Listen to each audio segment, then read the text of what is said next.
Mercedes, please, here's the check. I have no money in my account. Or even if I have money in my account, you can't cash it. So all I'm doing is writing checks. And that's how they're buying the Saudi oil, with US dollars, which cannot be redeemed. They're just like checks which cannot be cashed. Well, then why did the US dollar collapse?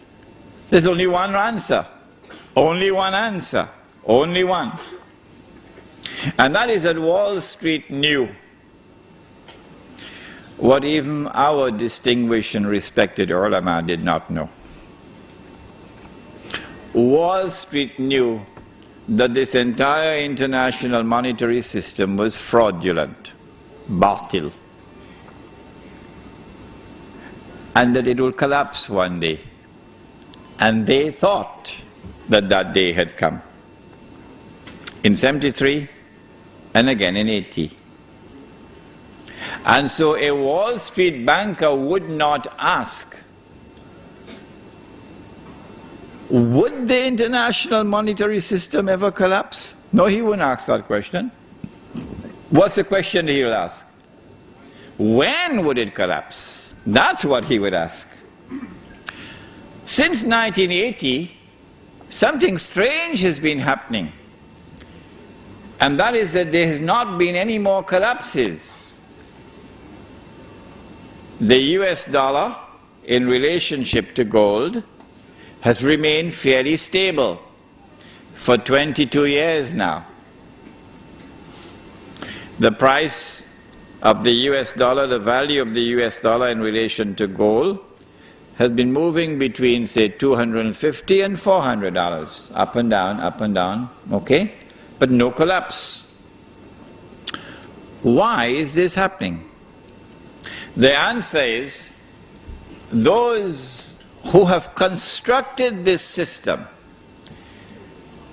those who are preparing to bring down this system, and to then take absolute control of the world of money as part of the means through which they will now rule the world.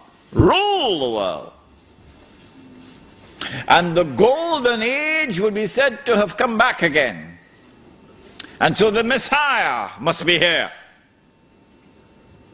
They're the ones.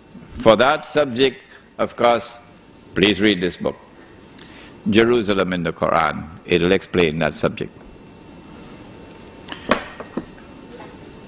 What they did was to control the price of gold. Can you control the price of a commodity? Yes. If you can establish what is called a monopoly, then you can control the price of a commodity. The Prophet ﷺ cursed the one who establishes a monopoly. In the late 19th century, when diamonds were discovered in southern Africa, the Jews were behind the diamond industry, the European Jews. And they wanted to take control of the diamonds, and they wanted to maintain the high price so that the price would not lower. So what they did, they used, of course, a British as a front man, so that Jewish face would not be up front. His name was Cecil John Rhodes. Cecil John Rhodes. And using Cecil John Rhodes, of course the Jew is behind him, Alfred Beat is the Jew behind him, and behind Alfred Beat is Lord Rothschild in Europe, the Jewish banker. What they did was to buy out all the other diamond mines. And those which could not be bought out, they got them to come together in one amalgamated company, which was called De Beers Consolidated.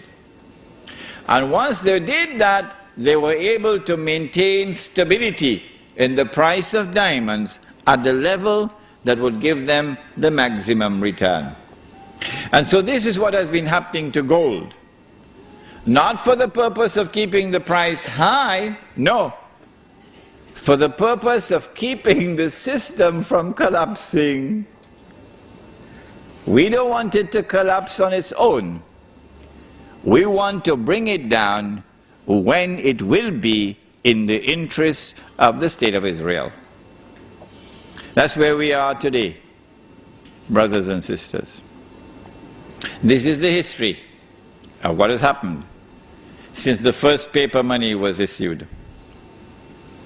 The attack on America on September the 11th is the opening rounds. I have warned you time and again.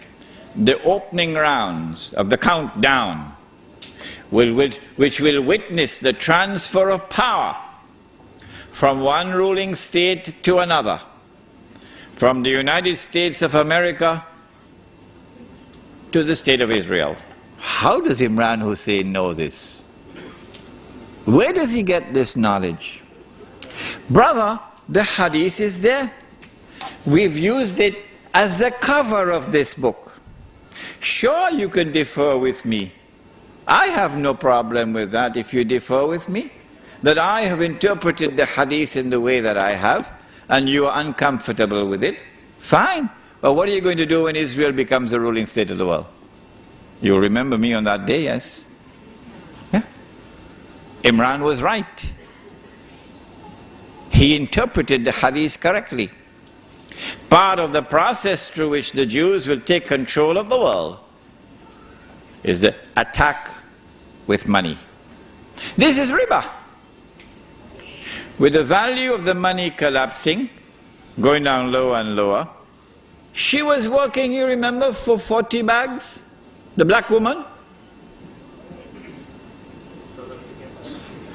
And then the white South African government was slapped in the face by the US Congress in 1988. Why? Because the white world order, they don't want to look bad. And this was an eyesore in South Africa. So they wanted to get rid of this apartheid because it was embarrassing them. So they slapped economic sanctions on South Africa in 1988. And then the South African rand collapsed. It was 1.9, it went to 3 rands to the dollar. And the woman who was working for 40 bags of mealie meal or corn, she's now getting 20 bags. Huh? And then when the black government gave way, the white government gave way to the black government, 91 or 92, the South African rand had some color consciousness in it. Because as soon as the black government took power, it dropped from 3 rands to 6 rands. Strange things happening, eh? And then when September 11 took place, 2 aeroplanes hit 2 towers, and the South African rand thousands of miles away fell from 6 to 9. And so she was working for 40 bags of mealie meal. And then it went to 20, and now it went to 10. And then about a month or 2 ago, I don't know, it reached up to 12 rands to 1 US dollar before the South African government established a commission inquiry to find out where is this thief.